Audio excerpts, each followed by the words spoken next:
Sesudah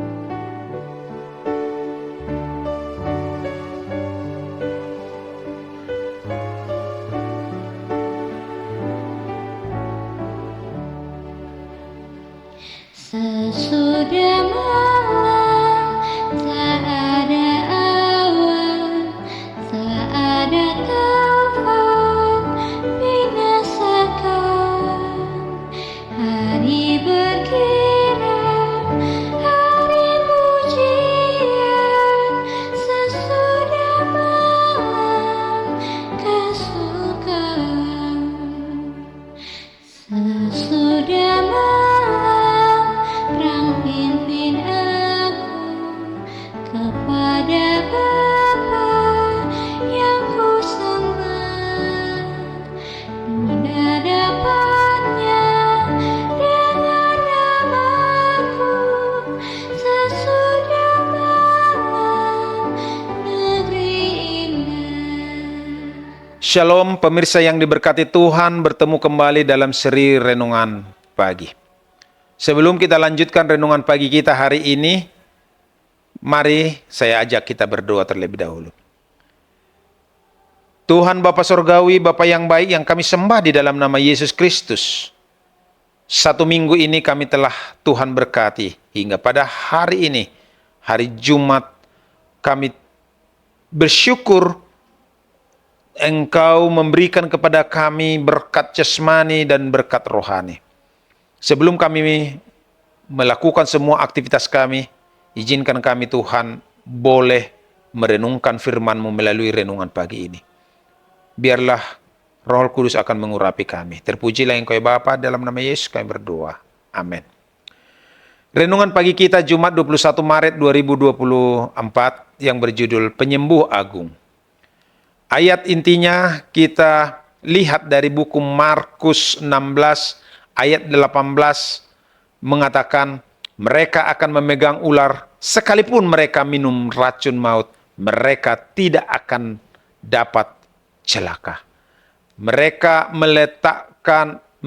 akan meletakkan tangannya atas orang sakit dan orang itu akan sembuh. Saudaraku yang dikasihi oleh Tuhan, dunia ini adalah suatu rumah sakit kusta yang luas. Tetapi Kristus datang hendak menyembuhkan yang sakit, memasyurkan kelepasan kepada para tawanan setan. Dalam dirinya terdapat kesehatan dan kekuatan.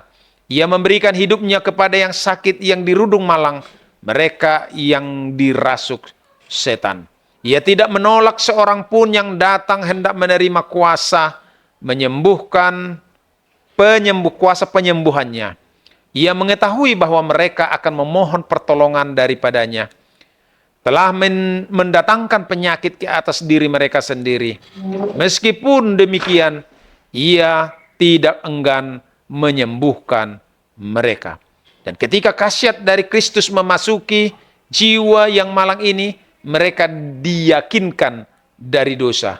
Dan banyak orang yang disembuhkan dari penyakit rohani, sebagaimana halnya dengan penyakit jasmani.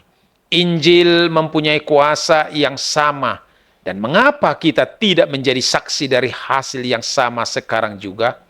Kristus merasakan kemalangan setiap penderita. Bila roh-roh jahat mengoyakkan tubuh manusia, Kristus merasakan kutuk itu. Bila demam sedang membakar aliran hayat, ia merasakan sengsara itu.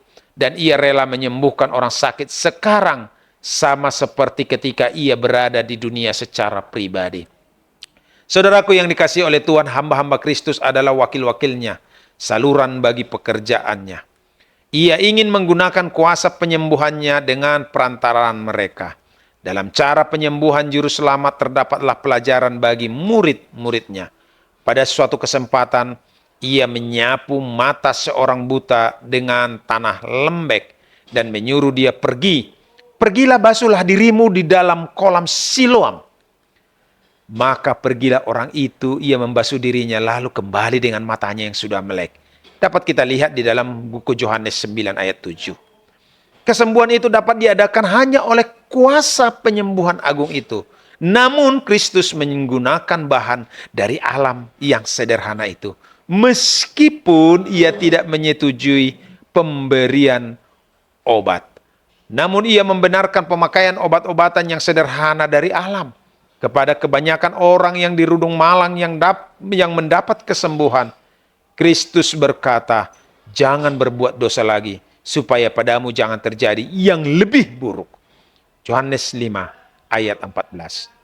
Demikianlah ia mengajarkan bahwa penyakit merupakan akibat pelanggaran hukum Allah, baik hukum alam maupun hukum rohani. Kesengsaraan yang besar di dunia tidak akan ada sekiranya manusia hidup sesuai dengan rencana Khalik. Kesengsaraan yang besar di dunia tidak akan ada sekiranya manusia hidup sesuai dengan rencana Khalik. Kristus telah menjadi penunjuk jalan dan guru Israel pada zaman purba. Dan ia mengajarkan kepada mereka bahwa kesehatan adalah pahala penurutan hukum Allah. Dikutip dari buku Alfa dan Omega jilid 6 halaman 479-480. Saudaraku yang dikasihi Tuhan, mari kita renungkan lebih dalam bagaimanakah Kristus merasakan sakitnya miliaran manusia yang menderita, namun menanggapi setiap orang seolah-olah mereka adalah satu-satunya di bumi. Demikianlah firman Tuhan, kiranya Tuhan memberkati kita. Mari kita berdoa. Bapa yang di sorga, terima kasih atas firman-Mu yang mengingatkan kami, sungguh kami ini adalah ciptaan-Mu. Kami hanya dapat bergerak dan melakukan aktivitas atas seizin-Mu. Berkati kami Tuhan, mampukan kami, berikan kami akal budi hikmat dari surga. Biarlah sepanjang hari ini kami menjadi Taurat yang berjalan, hukum yang berjalan supaya orang lain banyak melihat kasih Tuhan ada dalam kehidupan kami. Inilah doa kami di dalam nama Yesus kami berdoa. Amin.